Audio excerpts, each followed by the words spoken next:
live, Black Box Radio. We are in the community corner, as Antoine said. We're in the community corner, and we today are welcoming a special guest, Jay Nawazu. And I am Queen from Black Box Radio, and I have my co-host, my man, Antoine Qualls L. Talk to the people, Antoine. Absolutely. What's up? We back. Another month. Community Corner. And what do you do, Brother Twan? Talk to the people. Hope Baltimore. I'm Antoine. Hope Baltimore helping oppressed people excel with sustained support for barrier relief for the formerly impacted individuals and people's return home to do a gap filling model that basically connects them with services to sustain a stable and safe transition. That's what's up. Ex-felons need that. Appreciate that. So we have Jay Nawazu. He is going to explain who he is, but he has a a fervent resume. So he is a president of a few things. He's a Black man doing big things in Baltimore. So we're so glad to have you, Jay, and thanks for joining us. Tell us who you are and what you do. Hey, hello everybody. Jay Nawazu. So I lead two organizations in Baltimore, innoVaTe and IgniteCapital. innoVaTe supports social entrepreneurs in Baltimore. But really the way I describe what we do is we are at this nexus of community economic development and social enterprise support. On one end is thinking about the communities in Baltimore that need that are trying to grow their economy, right? And have economic activity in their neighborhoods. And then on the other end, and need the resources and the support and to be able to attract entrepreneurs who understand who they are and what they want into their neighborhoods. And on the other side is supporting the social enterprises who for us are mission-driven businesses. Don't care if you're a nonprofit, for-profit. The idea is, are you leading a business model that is first trying to impact Baltimore communities? And then next we say, what's the business model behind it, right? So, not everyone that goes to start a business thinks about the impact they're going to have. The impact they want to see is the impact on their wallets, right? And there's nothing wrong with that. That's just American culture, That's real talk. Finance, right? But for us, we target folks who actually think about impacting communities, positive impacting communities, and then a sustainable business model on the back end, so that we are giving people the opportunity to really grow good, positively oriented businesses that last for a long time without overly dependent, I should say, on grants, right? I say that not to offend folks who are primarily grant funded. I am primarily grant funded, right? But we know generally that in communities that we serve, it's not enough grant dollars to go around, right? That's right. And when we find ourselves on a year-to-year basis trying to say, who's going to give me money this year? It limits innovation, it limits creativity, it limits long-term thinking, because every day you wake up worrying about where your next dollar is going to come from, right? Exactly. So for us, how do we flip that model on its head and help people build organizations that can be sustainable long-term without the need over dependence for grants for a long time? So we see ourselves in those two places. How do neighborhoods grow economies and become places people want to live and attract, or be a thriving community for people that want to live there? And then also, how do we use mission-driven businesses as a leverage for that? So that's innoVaTe. IgniteCapital, the other organization, is like a sister organization to innoVaTe, actually legally linked. IgniteCapital is a funding arm where we actually have an impact fund that helps fund the social enterprises that we support at innoVaTe. Quite frankly, a lot of the businesses that we talk about, a lot of the communities that they're going to be operating in, are the riskiest, quote unquote, to be funded by traditional funders, right? It's, you haven't run a business long enough. How do we know that we can trust you with our money? Or how do we know you can actually get customers to pay for what you want to offer in West Baltimore, even though people spend money in West Baltimore every day? But because we don't have these formalized ways of thinking about economy in some cases, it becomes the riskiest types of investments, right? So for us, we can't go out and get a bunch of people excited about running a business and not have the money to support them. There we go. We lost you a little. Oh, sorry about that. So yeah, that's the short version of who we are. All right. So you're the president and CEO of Innovation Works, and you're the president of Ignite Capital, and a sister Yep. organization that funds your social entrepreneurs, right? Yep. Yep. Amazing. Because social entrepreneurship is so important in Baltimore, because me and Twan were talking and we were saying that a community that has no economy eats itself. Yeah. And we particularly see this going on in Baltimore. We talk about the violence and the things but it's all coming from the lack of access, the lack of jobs, the lack of opportunities. And you see people doing and that's the petty crime that you see, people selling everything that they can to make it. And then on top of that, we were in a very antagonistic position before the pandemic. So now we're in a we're in a catastrophic position because we have less resources. One of the bigger things, though, the government kind of sees it more, so they're dropping food boxes, and we have all of these grassroots things going on in the neighborhoods, which is a beautiful thing, but that will end.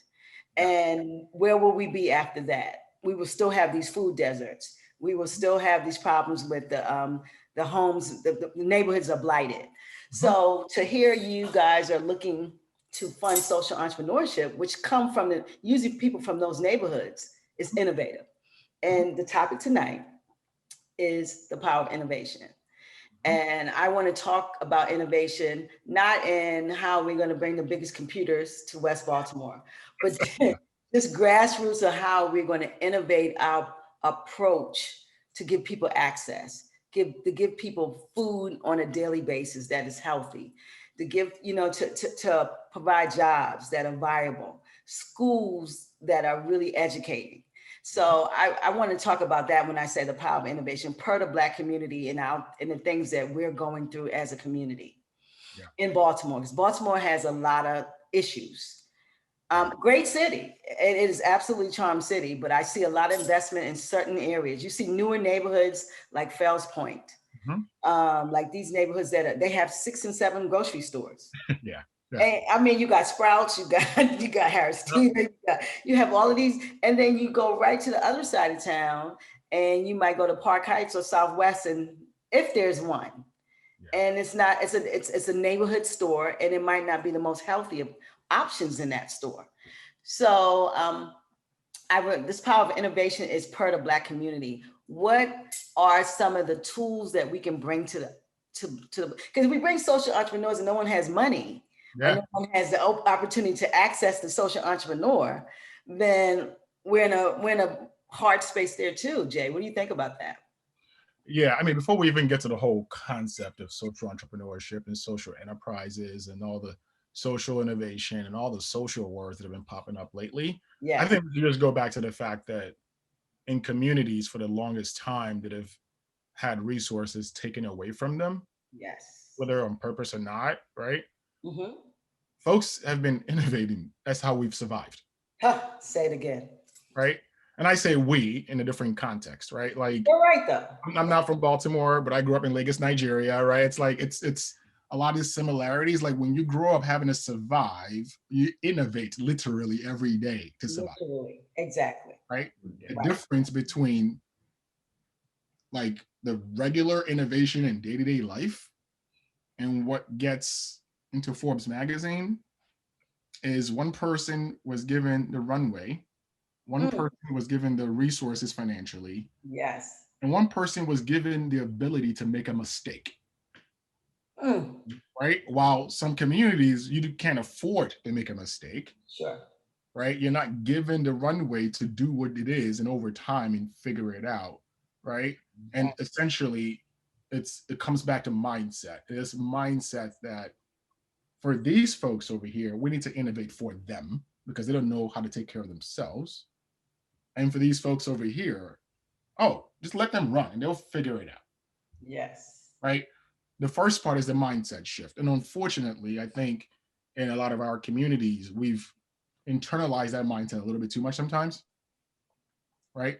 And I see it every day. Somebody's like, I got this little crazy idea, but I don't think it's going anywhere. I'm like, whoa, stop. That's not where we start. Can't start defeated.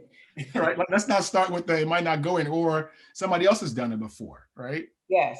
Yeah, I have 20 ideas a day. And somebody has probably come up with a solution for all 20 of those ideas a day. Wow. But innovation is not coming up with the idea for the first time. Innovation is finding the most creative way of solving a problem today. It is finding a small niche of that problem set that nobody has figured out yet, right? Innovation can mean so many different things. Not everyone uses Facebook. You know what that tells me? There's a market of people out there who want something like Facebook who refuse to get on Facebook. That's just innovation. Yeah. Well, that's probably why there's so many platforms. Exactly, because in the tech space, Clubhouse, you have IT, money, right? Yes. And here's the reason why: technology is cheaper to develop. Say it again. Not much of money at that, right? Right. But some of the things that folks in Baltimore face every single day is not so cheap. You know, and what you're saying is so true, because I look at hacking. That's Uber. Lyft. That's Uber. They just took a concept that Black people have been doing since the beginning of time, before hacking. Yeah. I'm glad I didn't have to use the hacking example. I'm glad I didn't have to use the hacking example, and you did it first. I've been using that for the last couple of years to tell people exactly the nuance of innovation. That is so true. Like dollar cabs in New York. That's Uber. Yeah. So when I see, oh, this is so innovative. This has been going on in Black communities forever. I went through my college career crashing on couches on road trips. Now it's Airbnb. Say it again. Yeah. That's so true. But everything that we're doing has the propensity to be innovative. In other words, the difference here is that in a computer age, which is a whole new economic revolution itself, sure, only certain people have access to that tool. Yes, that tool has a lot to do with education and programming and computer software and design. Yeah. And if your community historically is provided piss poor education, then you don't have your people in that space claiming the resources to innovate in that space when it's technology based. So now we're talking about access. You know, like you have the innovation, but you don't have the access to produce it on a larger, to scale it, in other words. Yeah, which I struggle with all the time. Folks are like, oh, what's this idea? Is it scalable? Scalable for who? Not every idea needs to go across the globe. Some ideas can solve a problem in one neighborhood, and that's good enough because it changes people's lives in that neighborhood. Wow. You got to be careful about the word scale. Simply putting a grocery store in a community. That's a beautiful lives. Yeah. It saves lives. We don't need to scale that, period. There's no need to go beyond that. Yes, you're right. And so folks are like, I got another idea for an app. Do we need another app? Do we need like some real solutions that solve some real problems? Right? I think about the work Plan does, right? It's like, for some people, that's not sexy enough. It's not big enough. But I guarantee you the folks he's serving, that's changing their lives every single day. Say it again. That's it. Right? And that is, I mean, yeah, that could be replicated. You can throw it around the country. You can figure it out, bottle it up, package it up. But not everybody's secret sauce needs to be packaged and sold in a store. Oh, right. That's out of the box thought. That comes from most executives. It comes. That's out of the box thought right there, brother. I mean, I don't want my grandmother's recipes all over the stores. I don't care how much money it makes. That's just me. I'm with you. Right? No. Mm-hmm. We have to respect certain people. Yeah. Jump in, Tron. Everybody taste buds ain't gonna be the same. Nope. You know what I'm saying? And some things, some people are allergic to. You better know it. Yeah. And like one thing I say, that the thing that mostly the roadmap we should have been given to be allergic to, we was given it as a measure way to economically provide for ourselves. Yep. But in the long run, it was hidden about the damage and contentment it was going to do because we was never educated about it. Yeah. It was a resource that like, this what y'all should be doing. gold ropes. He get one, he get some money, he get the big car. I deserve it too. Yep. He don't even deserve it because he ain't even from around here. And then it comes into these boxes of people isolating and trying to prove their pride and respect, and people moving off of it and categorizing so many caste systems. Yeah. Ooh.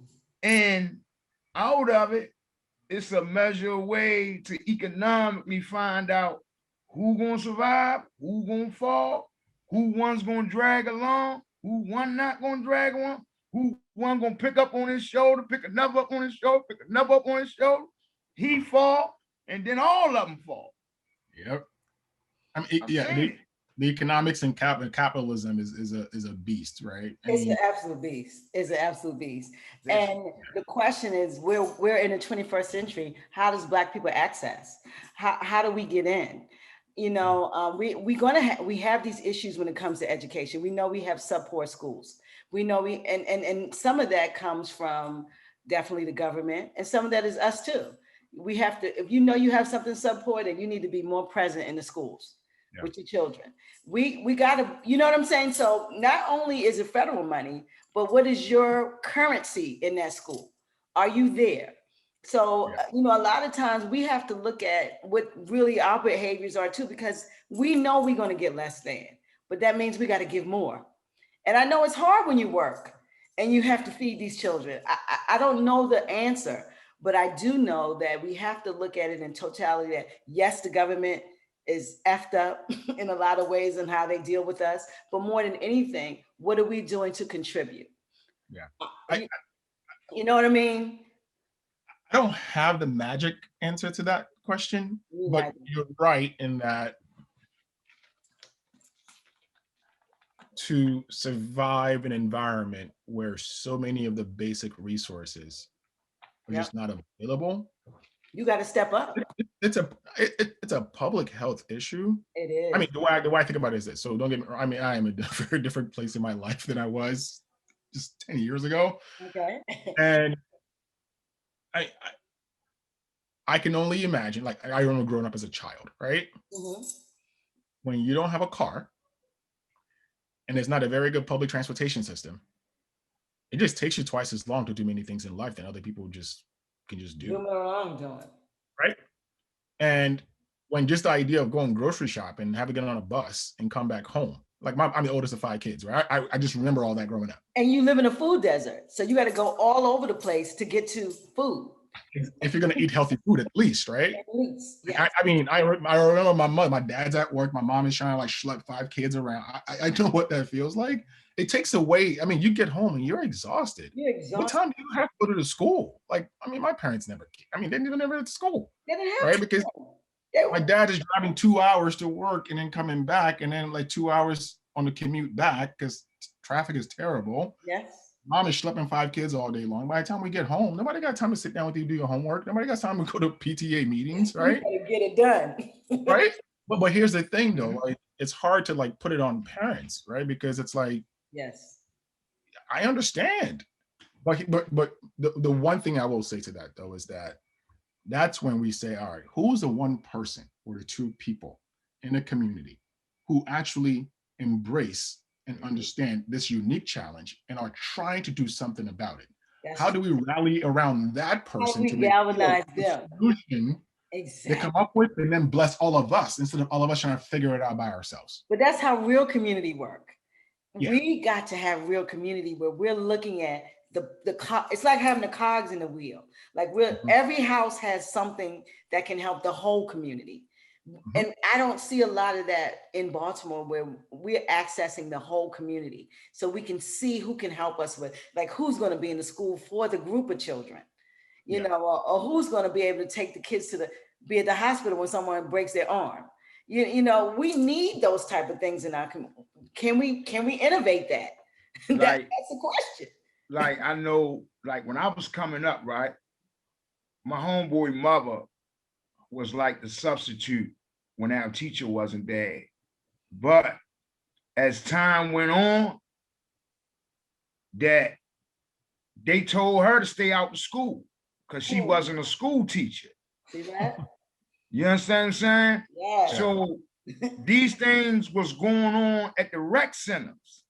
Wow. And that's then, you know, like I always tell you, Queen, like there were certain pieces that played a part that made the community together.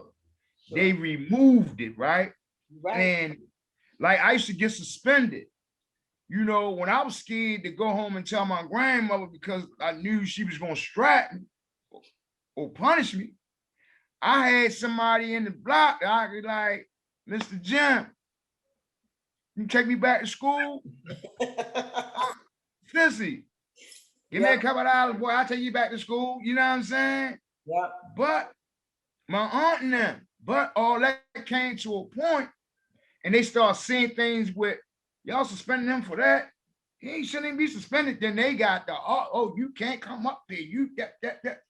Well, I'm gonna have your mother come up here so many times, she ain't gonna want to come up here. And my mother was like, you got time to run on school behind your ass? Yeah. Yeah. So like Jay was saying, when I like seen my mother, she was exhausted. She ain't want nothing to do with me. So I was outside. You bring up, that's why I love you, Twan, because you always make it grimy. You always bring real. That's real. He's true because you know, not only we're talking about building community, but then the system comes and removes the rec center. Yeah. The system comes in and removes community, and then the old people don't talk to the young people. They don't have no relationship.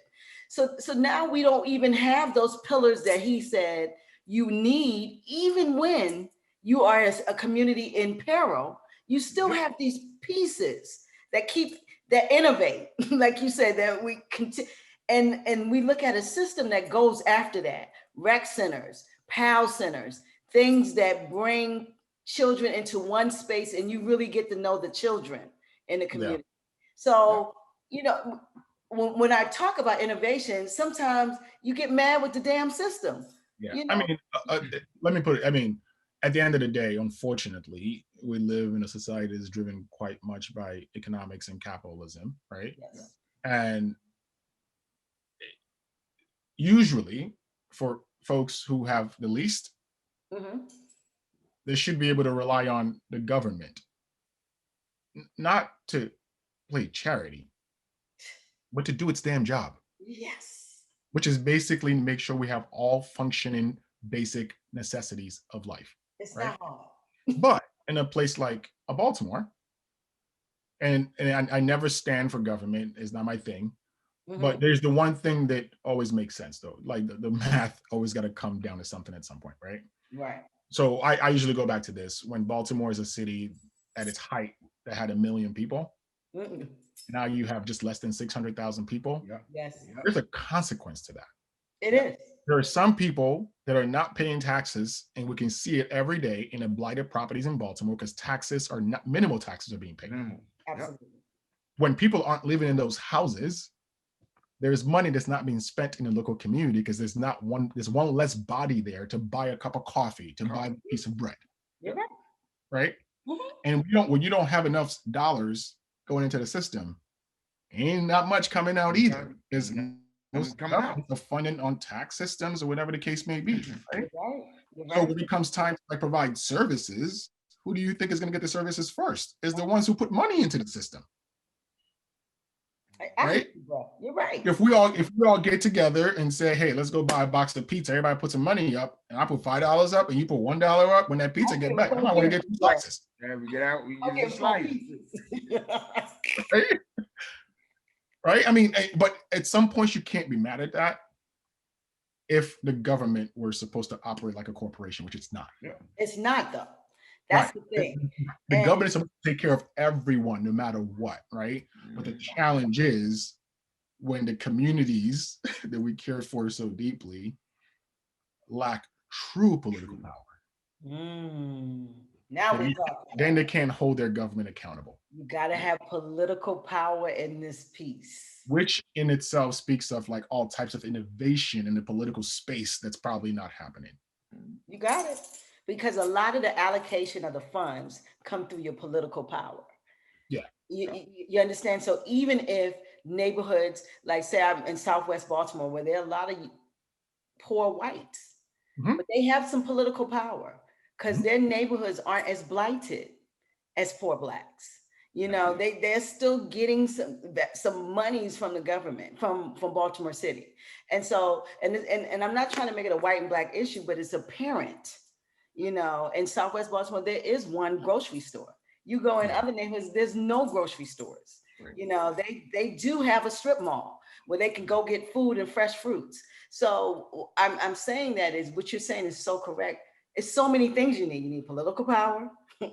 You need educational power. Mhm. And you need a community that has some cohesiveness. And so it's like so many things. And how do you get it when everybody's getting high? No one's going to school. Left So much. behind. You How left do we get behind. this? You So left let me say behind. You this. left behind. Like I watch families that own houses, Mm-hmm. right? The sisters and the other sister, one worked, one running the streets. Okay. One was left with the responsibility. She ain't know what to do. The other sister took her to court, got the power out of it. I'm the responsible one. Boom. What happened? She sold a house. Now the other sister and her kids left in the streets. Now the family has nowhere to go. So now they all trying to get vouchers. People like, nobody's working. I remember like Park Heights having 5 high development education schools. Dr. King, Malcolm X, Northwestern, Forest Park, Poly, all those top schools. Yep. Ain't nothing up there now but Poly and Northwestern. That's because Poly's on Falls Road and Northwestern is in Jewtown. They fixed Falls Park up, but everybody going to Falls Park is from the backside of Liberty Heights. In those investment areas. That's why Falls Park look that way. Come back across, ain't nobody, nah. You got to have agency too. You know, a lot of people who have things in their neighborhoods, they have agency. They, you know, they work. They both parents working. They have neighborhoods that usually are not as blighted. It gives them agency. You know what I'm saying? So They invest money in it. House get somebody move out. They say, guess what? We're gonna buy that house. Yep. We're gonna buy that house and such and daughter and da. We can move them in there, get them a job, and when they pay us our money back. I'm dealing with Tawana's network right now, and I look every day on things that they try to do. Trash cleanups, painting the ties and everything to put, they trying to bring the value of old things that used to be there back. Okay. You know, but they saying like in the Texas, we got to be careful because the people on boom and the drug dealers and da, they are the ones that's taking the value down. And if you That go after them, bar, there's some problems. that bar is the opportunity outrage space because people going in there, they're selling drugs. Half of the block is empty. Half of the block is gatways, tore open trash. So now they become the problem that's inside the problem that they're trying to fix. Right. Which I've heard of in other places too. And then that's a real issue that we got to try to figure out. I mean, everything has innovation baked into it, right? You know, some things it's not just innovation; it's just the basic human things that we do. The need. I think about enough main streets in Baltimore where, you know, people just, I mean, I'm off of Liberty Heights, right? So it's just like I drive through, people just hanging out on the corner, Liberty in Gwinnett Oak, right? But it's like, if I don't have an opportunity to go get a job, if I'm aged out of school and I'm already stuck in the system, because once you get in the system, it's harder to get out. Yep. It is hard to get out. What else you want me to do? You sit in the house all day long, just watch TV? Like, no, I'm not going to do that, right? I mean, so it's like, I'm not making excuses for it. We're going to start with the why would somebody just sit out there all day? It's not because people just don't want to work. It's not because people don't want to do anything meaningful, but Sure. sometimes when you're it's like riding a bike. When you haven't ridden in so long, it's harder to get back on. And for some folks, it has to be some level of patience to say, we're here to take baby steps with you, right? And we're going to work you out. But the challenges is so many people. But the challenges is so many. How do you wait them all out, bro? And that's why you can't have everything being solved by big idea innovations. Yeah. That's why you need 100 running around Baltimore, right? And they're well resourced because they're going to get to every corner and every nook and cranny. They need that just one human being that just shows up. Ain't about a program with a big budget or none of that. That innovation is that little micro things that just crawls into spaces and neighborhoods and like gets to the meat of it, right? Because large systems, even government systems, they'll catch maybe 60%. They're not going to get to every single nook. They just can't. They can't. Yeah. They can't. So you need a bunch of micro agents just running around like everywhere you see darkness, just put some light in there and just do this and do that, right? And that in itself is as innovative as it gets. It's just getting a bunch of light into places where you just want to just bring some hope, right? And I just feel like we're not paying attention to that level of work. Because there's no big budget. It's not a theory of entrepreneurship. What is that level of work? When you say that level of work, what would get pieces all over the place to try to address some of these issues? What level of work is that? So, I mean, social entrepreneurship. Okay. It simply says I'm taking a business mindset to address a social problem, right? The business mindset side of it just simply says we need to do this in a way where the dollars make sense, right? Because the last thing you want is Twan or anybody else doing this simply out of the goodness of their heart, and they can't feed themselves. Now you got an empty vessel trying to like feed other people. Yes. That's not going to work. So how do you make sure that the people that are going to go do this work are actually compensated fairly so they can actually make a living for themselves, so they can take care of themselves and then take care of other people at the same time, right? That's where that enterprise side come in. It's like you can have all the good hearts that we want, but volunteerism takes a toll too. You can't go work all day long and then turn around and gotta clean your neighborhood every weekend. Like that's gonna hurt. You're gonna get tired. Somebody's job should be to clean so that the person who has the other job can take care of their family and rest over the weekend. Right? The way we see these things, it's like, oh, this set of people that we just put a random number around are the ones who are going to be the superstars of the neighborhood, and everybody else is going to get served. No, everyone should have the way to participate in a way that makes sense. We have more than enough people. Yep. The challenge is, do we have enough money? Yeah. I put that on quotes because we can find money for things we want. You better know it. Absolutely. They said they could never pay out the type of money they're paying in these stimmies, but they putting it out.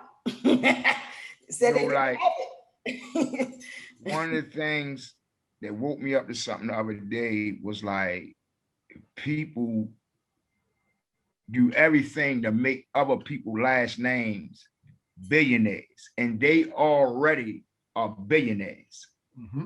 He said the Rockefellers,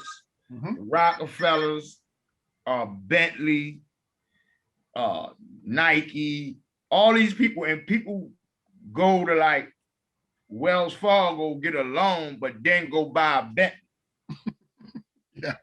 So you go in debt, put yourself in a crutch to go get a pretty car, but yet you don't have a house. And I thought about it, right? And I was like, wow. And I was like, the things people do to get Gucci, Louis Vuitton, and all this stuff, but yet you got $200 shades on, but yet you can't feed yourself for the next hour. Yeah, the glasses are nice. The glasses are nice. But when it's 110 degrees, and it's hot on your face, can you go in the air and cool down? And I thought about that, and I said, man, they got us in so many pockets. It's marketing, Quan. It's marketing. Absolutely. You know, marketing is a great thing. As America has marketed itself as the world as the greatest place, It's all marketing. It's not that America's a bad place, but the marketing is why people come here and think everyone's rich and why it's the sweetest place on earth. And the same thing with Louis Vuitton. It's only material. Absolutely. It is only something somebody put together, but it's been marketed as luxury, as fashion, as something that you can't obtain. I look at slippers from Louis Vuitton that's $400. We talking about slippers, plastic slippers, bro. But they've been able to market it. So we got to market our own greatness. We got to innovation and mindsets. As one of the cheapest Nigerians I know, me. I mean, no, it's real. It's all real. I mean, the way I put it is, it's all distractions, right? Yes. The more I can have you distracted by material things that make not a difference in your quality, the more you won't be great. The more I'm just gonna get sucked into the system, and I'm not gonna be able to think clearly. That's the way I look at it, right? That's true. And I mean, it took me doing. I mean, I worked in the private sector before I did the work I'm doing now, and being able to. At one point, I was working in an agency that was serving like 200 different corporations, and the ability to like go in and out of all these corporations and really see how to work on the back end. Yes. And I'm thinking to myself, this is crazy. This is crazy, right? And Twan, you're right. We spend so much time making other people so much richer, right? But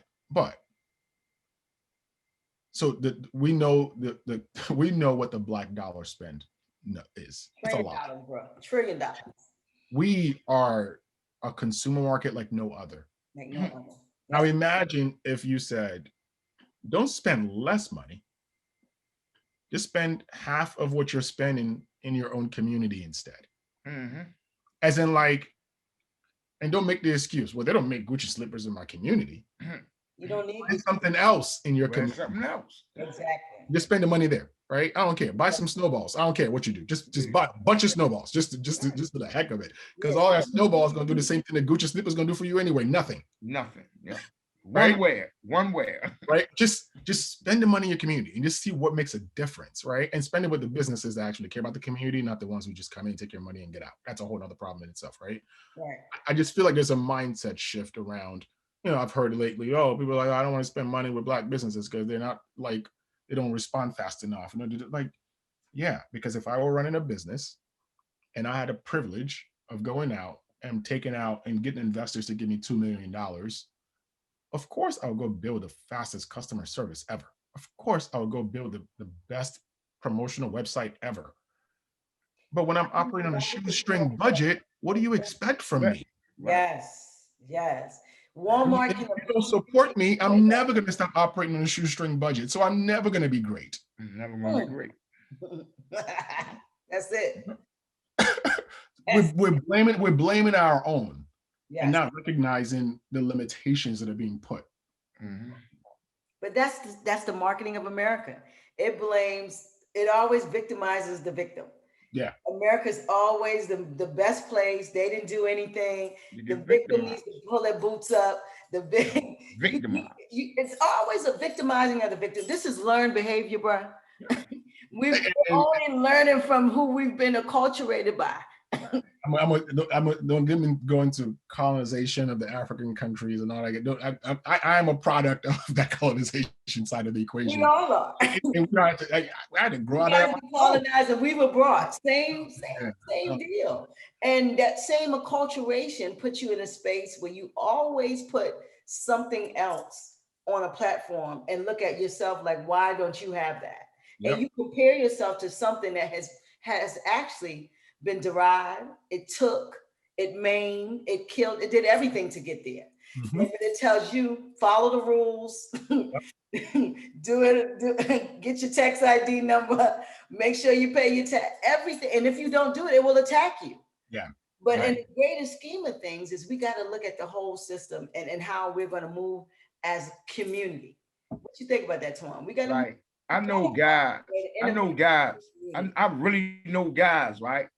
That owns property, car dealerships, clothing stores, and I always say to them, right, Slim, if we could all come together and focus on one community and help other dudes that come from these communities build the same thing, we can industrialize and build an economy here in Baltimore. That's so true. And they like, bro, I ain't trusting yo. I got that bag, and then the next thing you know what I'm saying? Because I ain't gonna let him rock me to sleep, and I always say to guys like, Slim, we gotta get out this mindset. We do. Because the only way we gonna make it is that we all, and I say like Slim, we did it in the game. We organized and we had everybody in the game coming to Zone 15 from everywhere in the city. And then other guys got together, but at the end of the day, dudes started getting kidnapped, dudes' girls was getting grabbed, dudes running around robbing, and even one of my homeboys, like one dude I know, he had took all the stick-up boys in the area and said, listen, Slim, y'all ain't got to rob no more. Just make sure don't nobody rob the shop. And that caused a lot of robbing to go down up there. But in the end result, what happened? Somebody went somewhere else and da-da-da-da, like, yo, this how you get them.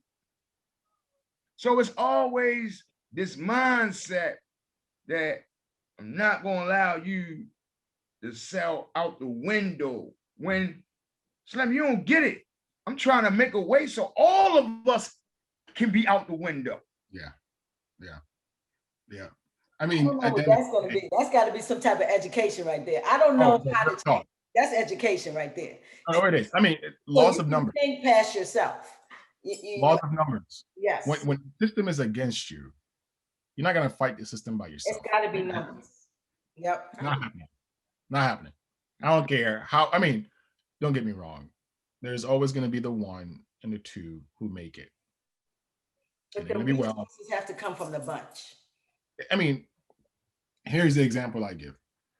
My dad in the village where we grew up in Nigeria, my dad, the community got together, put money together to send my dad to a community college in Ghana for trade school for 2 years. And then he came back and to help him put a little bit of money together to go to Lagos, the main city, to get a job. My dad got a job, and from there on out, he's the one like now sending money back to help send other people's kids to college. Got it. Right? His kids are taking out college loans, but he's sending money back to other people to go to college, right? Because for him, that's what happened to him. That's the only way I got out. Yes. Right? I get it. But that's the mindset that says we can pick one to go first, but you got to come back. You don't get to just stay away, right? Because what it really looks like, though, so I have enough friends in Baltimore, I've been here long enough, where I had friends who were like, oh yeah, I came out of West Baltimore, I made it out to college, got a job, now I'm over in Ricerstown, or I'm over, Columbia or something like that. And I'm doing all right. I'm good. I got out. Where's the rest of your family members though? They're in West Baltimore. Oh, they're still over there? Oh, and you also turn around and go back to church every weekend, right? But you go back to Columbia. And then you go back, right? Like, how successful can you really feel if you're the only one that got out? Got out. Same cool. That is a selfishness that we have to break. But I wonder often though, are people truly happy that they were the only one? Well, they're doing it every day. I hate it feels safe, it feels comfortable in the moment. But down the line. Really happy. You're right. Right. And you're safe, you're comfortable. It is what it is, right? But I think there's something that always speaks to all of us that, there's a home somewhere. Right? Baltimore, on the other hand, needs to do its part and stop making it so that when people get out, they don't ever want to come back because it was that bad. Those are some of the friends. I went to school with some of them too. That's what it is. They don't ever want to go back. Ever. They don't ever want to see it again. Ever. And when you live in a system that's beat you down to hate where you started, it's very hard to go back and pull somebody else out of it. Yeah, and we have to understand that too, and then give people a reason to come back though. Yep. Right? There are so many life was there. Your worst time was there. You know what, I educated, I had an interview with Black male educators, and you know what they said, why Black men are less than 2% of the educators in this country? Because their worst time in life was in school. They were attacked in school. They were kicked out of school. They were made and belittled in school. So they don't want nothing to do with teaching or educating. That made so much sense. You don't want to go back to where you weren't valued. No, that's real. That's real. That's true. That's true. That's real. Yeah. That's real. And they said that, and it made me think about it in a whole different light. I'm not a Black male, but I kind of understand it, because every time I was in school, they had the Black boys outside. They're always making them keep still or go to special ed. It was always the Black boys. So I kind of understood that. That's real, right? Yeah, no, I can see that. I see it. That's why people don't want to come back to their neighborhoods. I see it, and I agree with it in certain levels, because there becomes adjustment with it, and then you move somewhere else and find similarities, and then y'all start to make something happen for yourself. So then you tend to be like, it's a forgotten state. Yeah. You know, but like you said, like when there's a lot of guys, there's a lot of people that move in different parts, and they won't go back. Will not. You know, because of some things that happen. Yep. Emotionally, sexually, trauma, verbally, educationally, arrested, family, picked on. But there are some places that gave them some strength to feel part of, but it ain't really making them feel part of. Yeah. It just captured them, and everybody that's captured with them, they just existed. I was there for a long, long time. Wow. Like Jay like woke me up to some things in a lot of ways, just little momently talks. You gave me some things in momently talks. You know what I'm saying? Different concepts, and let me know. And then like I went back, and certain ones I cared about, I was like, Slim, this what you can do. This how you can do it. Some got their little clothing line. Some went and got them jobs. Some went back, got some trades. Some opened a little mechanic shop. And I watched it like, Slim, the more you hang here, the more you're going to get reconnected. Yep. But they afraid to break all the way away because that's scary, because on this side, can't take nobody with you. You got to build yourself by yourself. It's familiar too, Chon. You know, we love our familiar. Yep. And it's hard to say, listen, I don't want nothing to do with that no more. I got to do something new. Yeah. And you like, one side saying, man, that stuff ain't gonna work. Then the other people like, what is he up to? Yeah. That's real. What is he up to? That's real. I got to say that all this conversation around innovation, for me, that's what it boils down to. Every time there's a question as to why, there's an opportunity to think differently. Every time there's a question to say why, there's an opportunity to say, what else can we do, right? So, I mean, every time I hear that, it's, well, we got a bunch of folks who don't want to come back to Baltimore. Well, we can go deeper there, right? We know the reasons why you may not want to come back, but let's start asking the reasons why you may want to come back, or how else to be present without being physically present. Change the question. Right? Yeah. No. So I mean, there's an effort in Baltimore right now. Baltimore homecoming, right? Let's go bring Baltimore alumni back to Baltimore so they can come see what's going on in their hometown, right? Daddy. Hey, sorry, my son is trying to creep in. Can you please? Daddy, sorry, 1 second. So, Twan, yeah, I like what he said. He said, change the question. You know, sometimes if you change the question, then you get a different approach. Absolutely. Go. You know, and I that makes sense. Like, not why don't you want to come back, but what is it about Baltimore that can make you come back? Right. Right. You know, there was a lot of time my people used to be like, man, you need to get away, come down here. Leave. And I was like, I love Baltimore. It's me. Can't leave. Can't and I'll be saying, and you know, the thing was, I was really afraid because I really didn't understand the traits or skills or how to use them because this conviction, but in some other states, it could have been, you know what I'm saying? Because I could have been went to Atlanta and ain't no telling what I probably would have been involved in. Right. Mm-hmm. Right. Because things were, when I was out to go, it was the like homemaking heaven for anybody who came down there. Got it. You know what I'm saying? But I was like, no, I ain't gonna see me down there. Like, I don't know. You know what I'm saying? I stayed here around in court 30 years. Ooh. You know, and they was like, but they look back now and they see like, I see why you stayed. It was meant, it had a space for you, but it was a building process and a certain people's had to see you come out of it and get in a certain space so they can mold you. Because it was already in me. It was just certain ones had to be picked up, be like, he can make a change and affect some other people. But we gotta like find the right ones to mold him together. Mentorship. Absolutely. That's why, need mentorship. That's why I tell, and dudes be so caught up, like, I ain't know my mentor. I say, well, he's a coach. Yep. He's a coach. Okay, what you call it. Okay, what you call it. Everybody got one. Call it a meme. I don't care. You need it. You need it.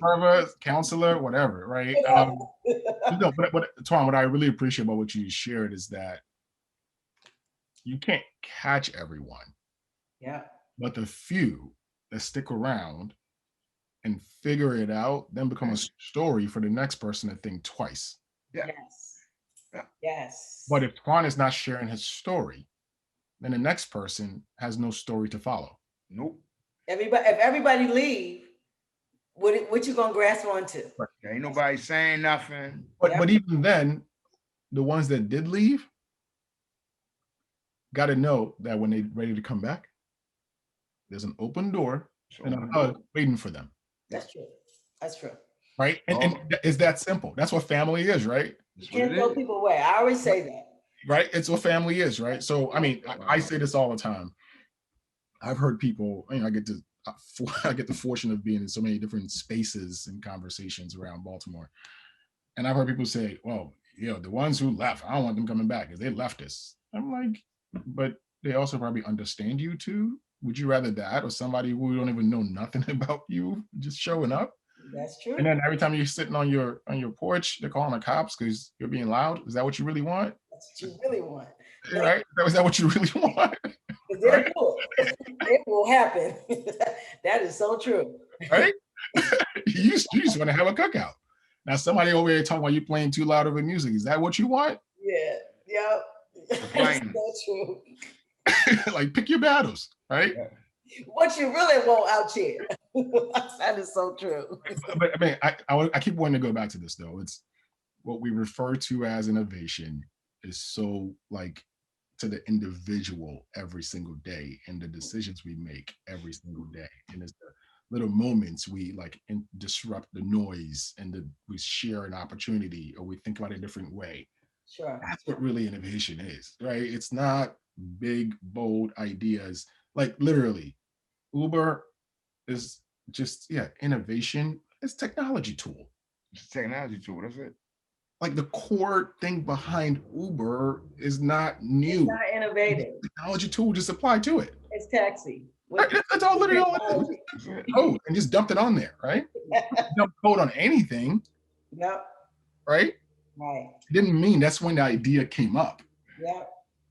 And there's so many things that we do in communities today that we can just say, let's look at that and just do more of it. I mean, I'm just going to say everything can be solved with technology. That's my own thing, right? Yeah. Because at the end of the day, we're human. But here's one opportunity that's coming out of the pandemic that I'm like just looking forward to see how people respond.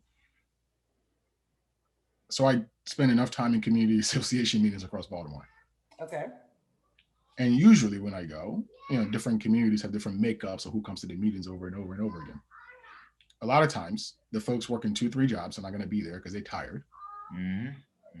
There's some of the ones too that have the younger kids who really, really care about the school system, but they don't have the energy to be there. All the time. Yeah. Right? You got elderly folk who really have all the community knowledge. You just can't come anymore because they tired too, bro. They can't make it. They can't make it. Their body beat. Right. Body beat. Right. And then you got the folks who maybe have a little bit of time on hands and they show up and they say the same things over and over and over and over again, right? And then you got the councilmen and the delegates who come in to every meeting and try to give updates. And sometimes I'm like, really, that's the best you got for the community, right? Because some of the folks who are asking the really difficult questions are not there. Yep. Right. But guess what? We're coming out of a pandemic where a lot of community associations haven't really met. Or the ones that have been able to keep things going use Zoom, right? We just went through a whole system where a bunch of kids got iPads and whatever, like tablets to go send to their houses. There's a big old conversation around people having Wi-Fi access in communities, right? We're not there yet. Everybody hasn't gotten it yet. Yeah.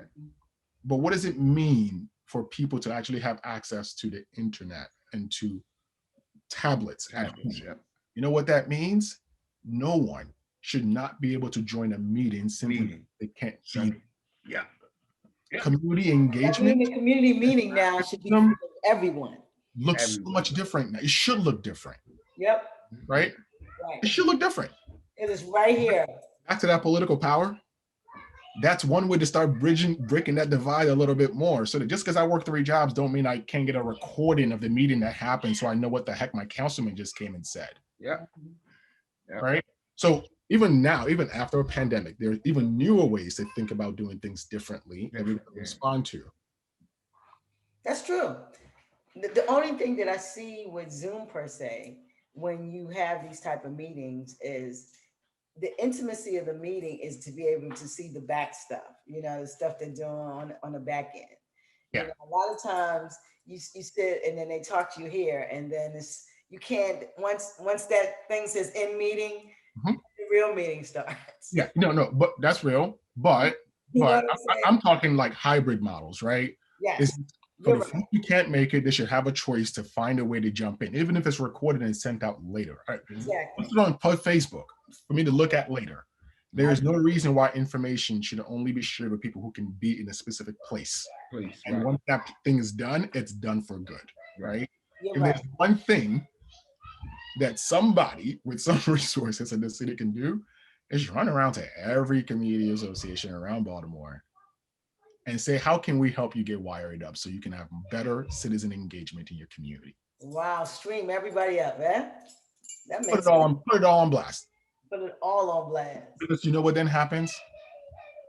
The organizations, like myself sometimes, who show up and say, this is who we are and what we do.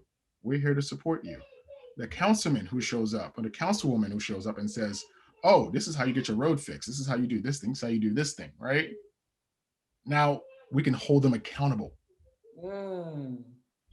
It's not information just limited to the 10 people that were in a room or the 20 people that were in a room. It's been broadcasted. You said it, you own up to it.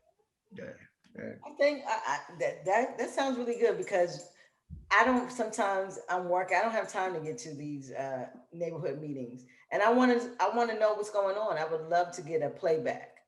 I would love to, if I have time or if I'm in my car, I could just stream it. Yep. Listen to it. It's something that makes a lot of sense. And that's just one thing I think about. And I'm sure I'm not the only one thinking about that. I'm not the only one thinking about that. But we're coming out of a pandemic, and there are going to be new ways for us to be able to do things to embrace a different pace. We've been moving mad slow for a year. Yeah. Yes. And that's not necessarily a bad thing. I think it's a great. like things didn't get much worse because we just took our time. Time, yeah. Right. Yeah. But when we take our time, we're able to think a little deeper, Even, trust a little bit more, right? Be in better relationship with each other. And I feel like, oh, I got to jump in traffic because I might be late for my next meeting, which is my life, right? I just think there's just some things that are coming out we should be embracing to help give us a space to truly be innovative and truly think deeply about what we're doing. I know that's one of the things I'm taking out of this season we've been in. Hmm. Okay, I hear that innovation more of access. That's an access thing. Yeah. It's giving everyone access to their neighborhood time and when things are going on in their community. That helps. Access to information is so critical. But what I yeah. never hear is about financial innovation to the hood. We always talking about how that we can talk about stuff and how we can be privy to Yeah, yeah, what someone else brings in, but financially, economics is the hood's issue. The that's real. resource, am I right, Twan? That is the number one innovation the hood needs. Now Yeah, you the look one at, thing, go the ahead. one thing communities need, they need people in position in the community Mm-hmm. who they can really trust, rely, and depend on. Mm. And it ain't there. I, Nope. I mean, it's there, but the scars are so wounded in so many cuts. Yeah, Mm. people like, nah, I ain't even trying that. No, sir. I'm crazy. If I could gently amend that statement and say, Gently do it. Gently now. I would say, you need people, and I speak for myself too when I say this. I'm very clear. I run an organization. We have a decent sized budget. You need people who are in a position to help the community get to where one it gets to in a way that is self-sufficient, Yes. not in a way where they continue to be the big bad saviors in Yes. perpetuity. Be independent. Self-sufficient. Be That's in, what I want to talk about. teach you to Financially, fish. how does the hood be able to Yeah, feed itself, clothe exactly, itself, give exactly, itself Train you to jobs, fish exactly. educate itself, and teach your use it. man to fish. Yep. It's And got to have its own economics. That's it. I mean, but let me say this though, right? I mean, we have a system of charity, philanthropy, where, and I understand it completely. If I'm managing a charitable organization, Mm-hmm. managing my energies and my resources and how extended I can be says, I'm going to put as many resources in this many entities and let them go do, right? Okay. Because trying to manage 100 things that you're giving money to is harder than managing 20 things, even if you got to give more money to the 20 things, right? And then you're just gonna put it, and then you put the emphasis and you put the responsibility on those 20 things to then do the Thank work that you. 100 should have done. And Right? are they going to be able to service in all Or totality? am I going to, I don't want to say care, am I going to put in what it requires Yes, the to hold service. the 20 ultimately accountable, Mm. right? Yes. It's that's a scarcity mindset, Okay. right? Mm-hmm. That we work within, Mm-hmm. right? And I face it every single day, right? So not only do I have Innovation Works that I got to raise money for, Yeah. I also have Ignite Capital that I got to bring money for to be able to invest money out. Sure. And then I got a bunch of entrepreneurs that I'm serving who I'm also trying to help them get the money they need. And every day I got to wake up and I talk to a funder. It's like, am I talking to the funder for Innovation Works, for Ignite Capital, or for this entrepreneur, or that entrepreneur, or that entrepreneur, or that entrepreneur? It's a tough place to be. That's a tough place to be. That's a tough Right? place to be. Yeah. But my own general belief is that we might think the pie is only this big, but if we allow our own imagination to run wild, the pie actually might be this big, right? Because just because you give to that person doesn't mean you can't give to me. Right. Think that going in, that I'm going to be trying to block and tackle, right? If I just believe that, you might say you only got $5, but you probably got $10, right? And if I give you enough of a reason, you're gonna give it to both of us too, right? Versus just the one person. If we just give you a good reason for it. So I say all that to say, my understanding of how capital moves in Baltimore is that we tend to think of it as a limited pie. And there's an opportunity for us to keep pushing each other to say, if we keep thinking more creatively, we might be able to expand that pie a little bit. And by expanding that pie, it might mean that the money is not always coming from this one source. There might be other sources that we're not looking at just yet. And I'm not trying to put that back on us as a people and saying, now we got to take the extra $2 we got in our pocket to try to like go to a train station that don't exist with $2, right? That's not what I'm talking about. What I'm saying is part of holding, especially government, accountable is recognizing that they have many tools in their toolbox.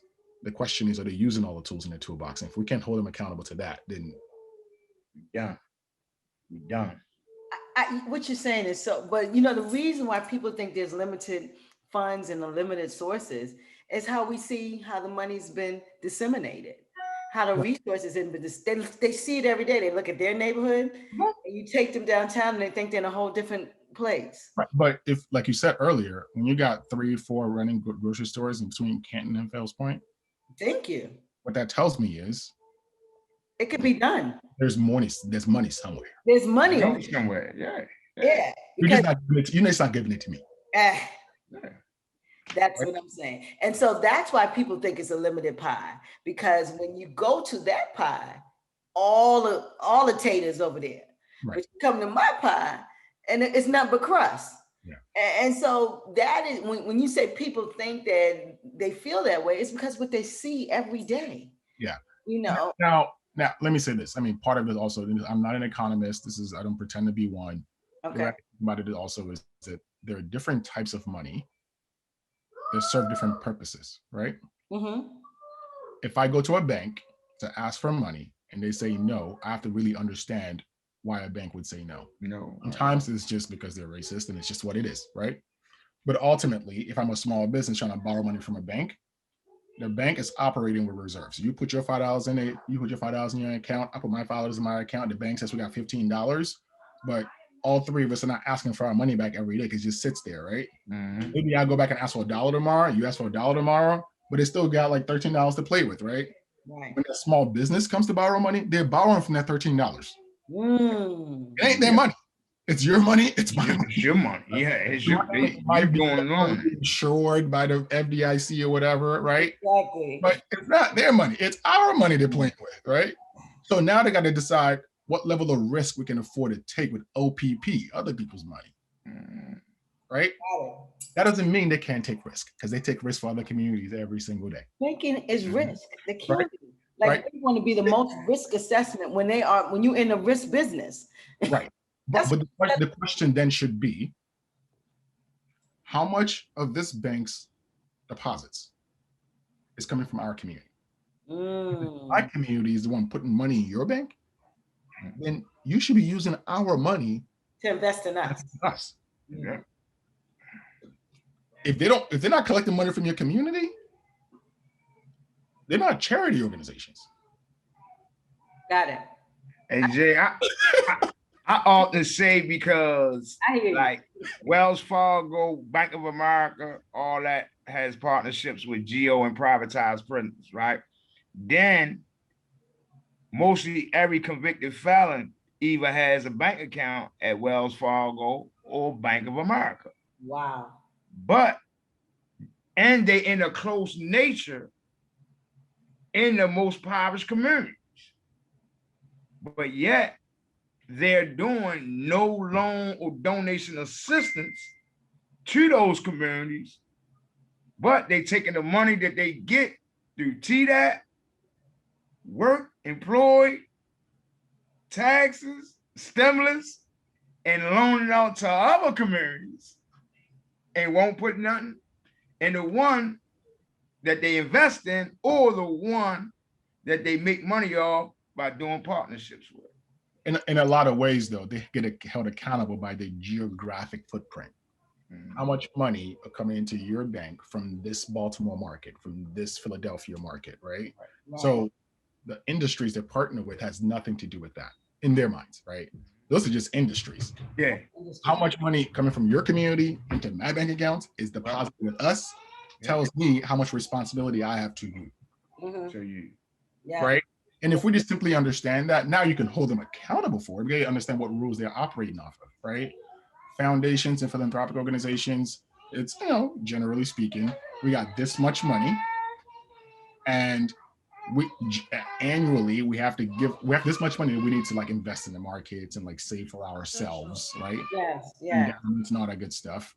And legally, I have to give you 46% every year in charity, between 4 and 6%. Well, it sounds to me like it needs to be some negotiation with these folk. But the federal government or somebody setting the rates of like what percentage needs to be given away every year, right?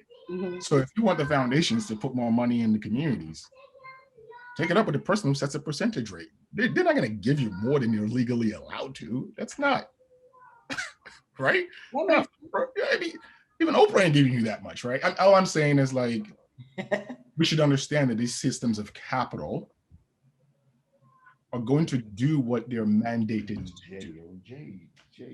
Yes.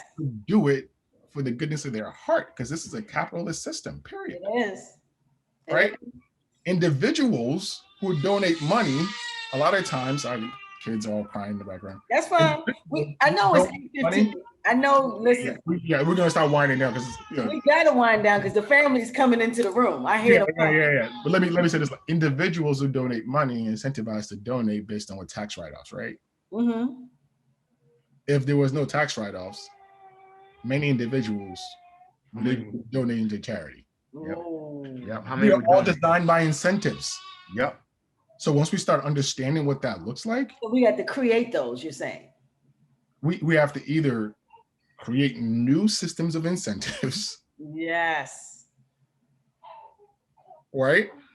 Or go fight to correct the other systems of incentives, because the idea that you should do what is responsible out of the goodness of your own heart in a capitalist environment. It doesn't work. Got it. I mean, some people will do it because their faith tells them to, right? Or whatever the case may be. But we're not going to look at institutions for that. Because institutions have boards, they have investment committees. Their job is to protect the money, not give it away. This is not Bill Gates who says, I'm going to give away all my wealth. And even then, I'm like, you still got a whole lot left, bro. How fast? Please. I got a bunch of money over here. Like, he owns all the farmland in the world. But it was like, what do you mean you're going to give away all your wealth before you die? Like, you're old. All of it should be gone by now. It ain't that hard to give away money. I mean, some people would say it is, but it's like, there's still some level of control in how he gives away his away. Yeah. You better believe he's not going to give it to me. He still has a board of advisors who's still going to tell him.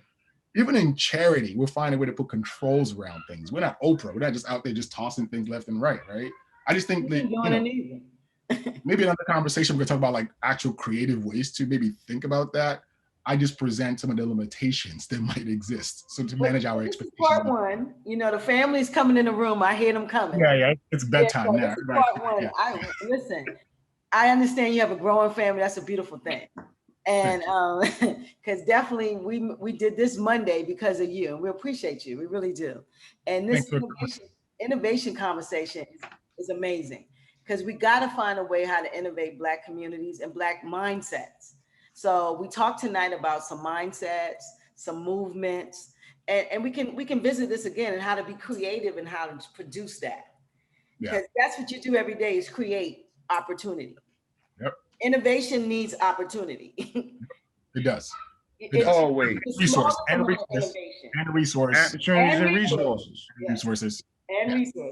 But it needs this space where we can actually talk about it, and then we can move more towards the opportunity of it and how to resource it and how to scale it too. And it doesn't have to be a big scale, like you said. It can be just for a community. And I would say, just a challenge, like, to you all, like, forget me. I'm just here to help, like, I'm gonna help bridge the gap, right, between people, resources, and systems, or whatever. There are the folks in communities every day who are, like, leading amazing efforts, right? And y'all know who these people are. Those stories will go a long way when we start talking about how they built it, right? And how they got through the first few years of no funding. Like, like, these things are somewhat possible, but until we start sharing the stories of the people and how it has been done and what it has taken, other people were like, oh, okay. I'm gonna need you to listen to Black Boxes. That's what we do. Oh, okay. Well, I'm sorry. Yeah. I know I've been to the website a few times, and I got to visit. listen every once in We're a a media while. platform for Black excellence. So we're talking about Black excellence and people doing things out of nothing, and we bring in people like you, CEOs. But we talk to the regular folk too, because we regular folk. We want to give Black people platforms to talk about their greatness, bro. I got my homework because I got to find time to go press play on some. I see them. I'm like, I got to press play on some of these things. That might got to be a Wednesday night when the 5-year-old is tired. He's never tired. That's going to be never tired. 7 a.m. on a Friday morning before I start working, before he wakes up to go to school. That's what it is. Never tired. Yeah, nope, not at all. Not at all. Well, Jay, it was good chatting with y'all today. Jay, we appreciate you. Listen, thank you so much. I'll be in touch, man. You came in the corner, bro. Twan, he came to the corner. Absolutely. What happens at the corner? Yeah, literally the corner right here. Literally. Good conversation. Good conversation. Empowering and totally informative and educational, man. Absolutely. Appreciate you, brother.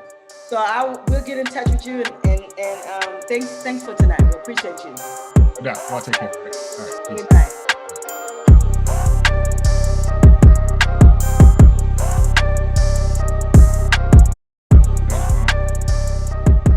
I love Jay. That's very informative guy. That's my dude. He's a smart guy. And I'm trying to tell you, man, like Slim told me so much and I moved on it. You know what I'm saying? I really did, Queen. I moved on it and it worked for me.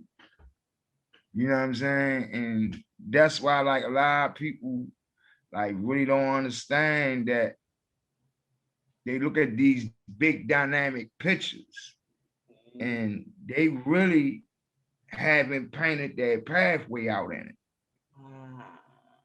You understand what I'm saying? So they got like the buildings, the people, everything cluttered. And then somebody else looking at the picture and they like,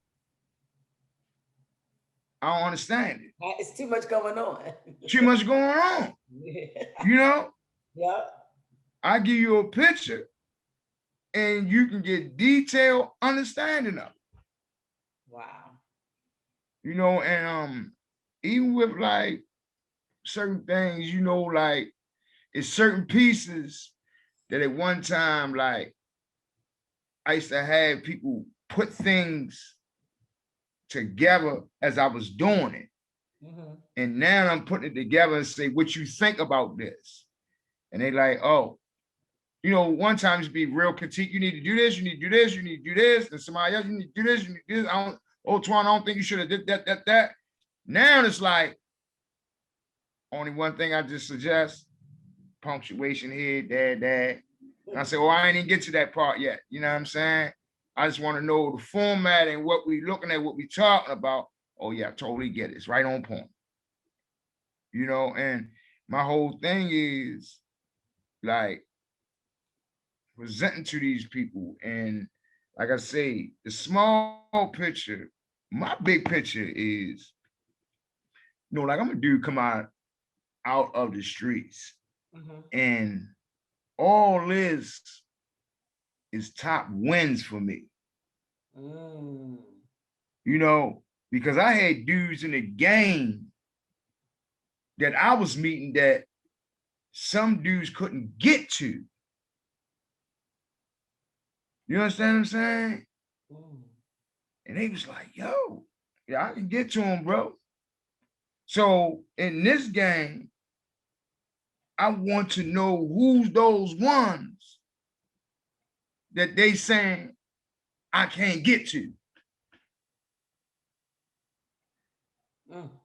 You Oh yeah, yeah. All right, we'll see. You're gonna get to them. Right, we'll see. And I need to know who can get me in there, and what's their movement, what's their relationship.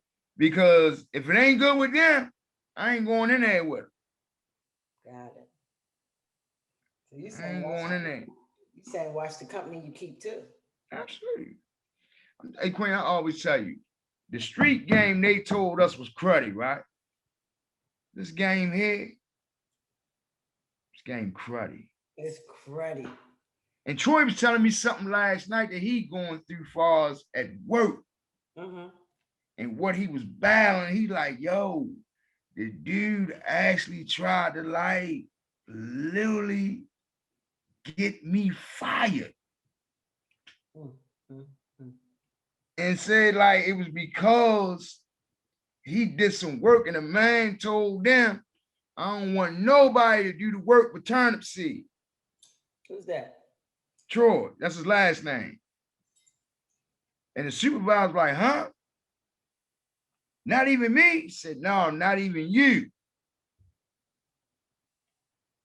And Slim got upset about that. And he said, yo, you always said, yo, like, Slim, he said, yo, this is a cruddy game here, boy. I say, Slim. And we was in the back of the alley, boy. They in my head in the dark and put them in us. Quick. Get you out the way. You know, but trying to tell you, like, it's hard out here. But innovation, the power of innovation starts with the individual. That's what I got from Jay tonight.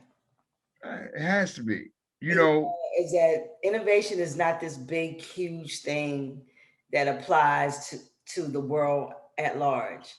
It applies to self, it applies to family, it applies to community, it applies to being of service. Innovate where you are, and you might innovate a nation. Yeah, because either you're gonna be it's just like either you chosen or you're gonna be picked over, right? And it's either you gonna innovate or somebody gonna innovate for you. You understand what I'm saying? As long as we're in situations where we're not trying to do anything in our community, build our community, invest in our community, bring money to the community, then somebody gonna put an idea together. Well, we're gonna get some money off them then. This is how we gonna do it. The war on drugs, zero tolerance, high crime arrest, 90% mass and mandatory sentence. You know what I'm saying? Because like we ain't doing anything to promote the show. We gonna put up and we gonna make better. Tell dude, I ain't gonna fish for you. Teach you how to fish, then cook it too.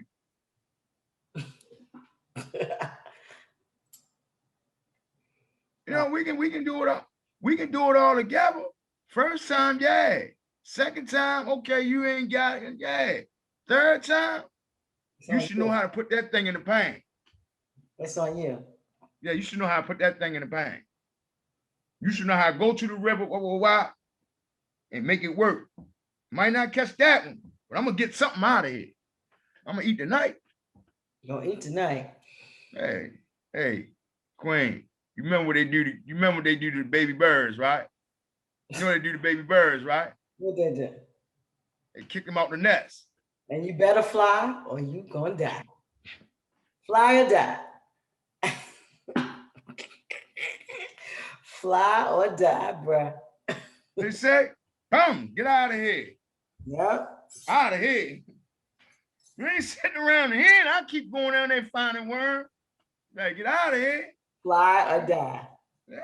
You gotta go get your own. Gotta go get your own. Yep.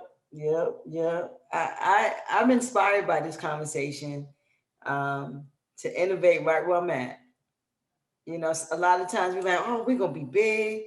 No. My goal is to do my little innovation right here give Black people platforms, talk about things that affects our lives, and just be very, very consistent in that. Right? Man, That's it. That's it. That's it. You know, like I tell people all the time, right? I don't have no whole lot of money. Some people think I do. You know what I'm saying? Mm-hmm. But I tell people, I'm a billionaire. I'm a billionaire worth for who I am. You know, because the only thing different from me and Bill Gates, he was around and surrounded and got the privilege to get the way to get that money. I had to struggle and fight for mine. But dude, if you take that from him and take what I had from me, let's see who lasts. Let's see who lasts the longest. Hmm. Hmm. You know what I'm saying? I'm a laugh, joke. Whoa, you bring him down to having $20 and then go around and buy the next 10 minutes for some cigarettes and such and such and such and such, and he down to $2 in his pocket. How he gonna respond with it?